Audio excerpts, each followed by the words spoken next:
बच के,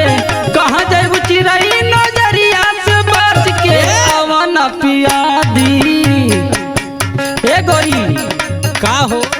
अवन पिया दी हई गन्ना के रस के, अवन पिया दे हई गन्ना के रस के, अवन पिया दे हई गन्ना के रस के, अवन पिया दे।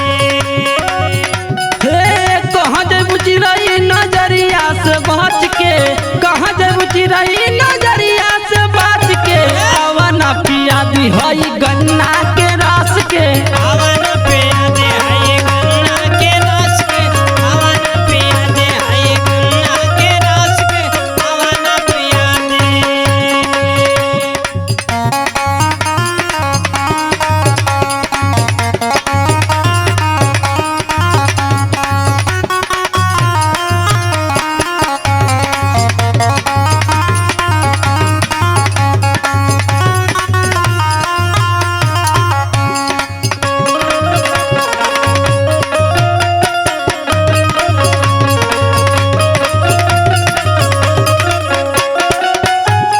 अरे ए गोरी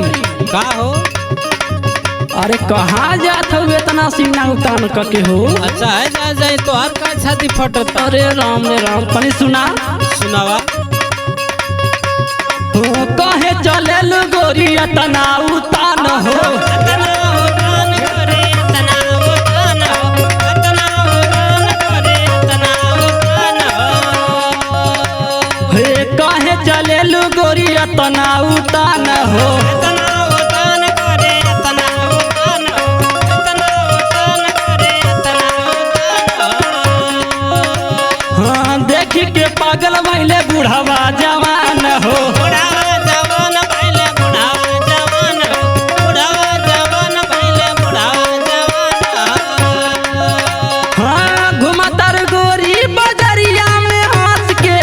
घुमतर गोरी बजरिया में हंस के, अवन पिला दी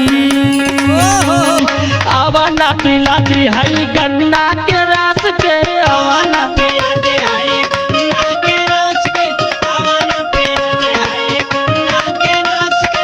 अवन पिया अरे गन्ना के रस के हो गन्ना के रस के, अवन पिया दे हई गन्ना के रस के, अवन पिया दे हई गन्ना के रस के, अवन पिया दे। ए गोरी का हो तनी सुना सुनावा देखी के अर्जुन तो हम भइले बीमार हो, पहले बीमार हो पहले बीमार हो पहले बीमार अरे पहले बीमार हो। हाँ देखी के अर्जुन तो हम भइले बीमार हो, पहले बीमार अरे पहले बीमार हो पहले बीमार अरे पहले बीमार हो। हाँ फेरा में पड़ल बाटे गोविंद कुमार हो,